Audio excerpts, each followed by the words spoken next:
All right, welcome back.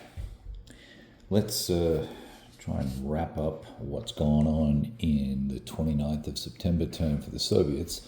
Even though the Axis picked up the initiative, they handed that off to the Soviets to, let's see what happens, right? In the second Belarus Front area, we had a series of air attacks, both by the Soviets and in the reaction phase by the Germans, for which we suffered a number of disruptions for both sides. The net of all that being that the attack that actually ended up going in here into this swamp area was not very successful, but it was an AL1 DO1. And what that means is that the attacker will lose one, but despite that, he is going to still manage to, because the defender decided to retreat instead of stand and take a loss, will be able to advance into that hex and cross the river here. So that was nifty, kind of worked out. Now, these attacks are in particular not super effective just because of the low action and effectiveness ratings of the various divisions that are in the fight for the Soviets. So it's painful, and I can't attack with armor across the rivers into marsh, so that is compounding the problem there right along this whole front, which I will talk about more in a minute. Let's go down and have a look at the First Belarus Front and see what's going on down there. Pardon my finger there. All right. A little more complicated and congested, but on the left-hand side, in this town here that I'll have to look the name up for, again, I believe it was Kolyban, Kolylban, Kolyban. Series of air strikes in here, DG'd all the elements that we wanted to have DG'd, but in the reaction phase, the Germans managed to execute their own airstrikes and were successful in disrupting the forces that were going to be the primary elements in the attack. Because of that, we canceled that attack and decided not to go forward with it. Meanwhile, here, looking to cross the river, we placed the pontoon on the river here, allowing us to move some other units into the mix along this road here.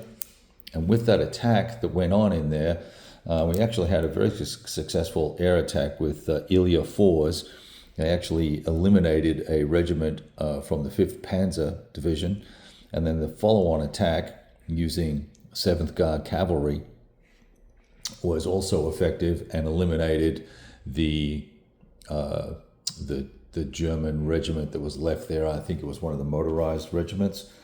Let's just see here. That's right. In fact, it was 2 of the motorized regiments that were eliminated. One by artillery barrage. One by air barrage, and then one in the actual combat.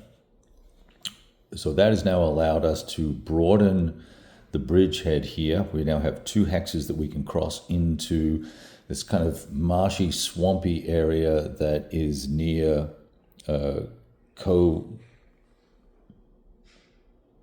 Koviniki, I think is how I would pronounce that, which is really on the road on the way to Mozya, Mozyr.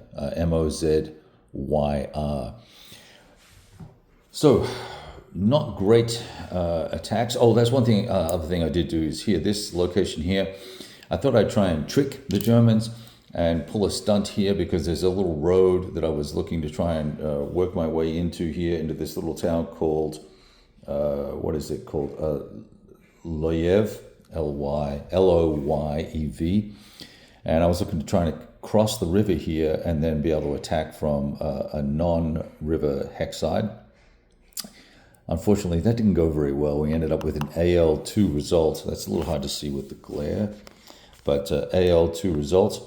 And yeah, what can I tell you? It was to beat down with these 2 rated Soviet infantry divisions, but there's lots of them, and we can afford to take the losses, so we'll do this battle of attrition. Now, that brings me to my final point so that we can wrap this up in the southern half of the map.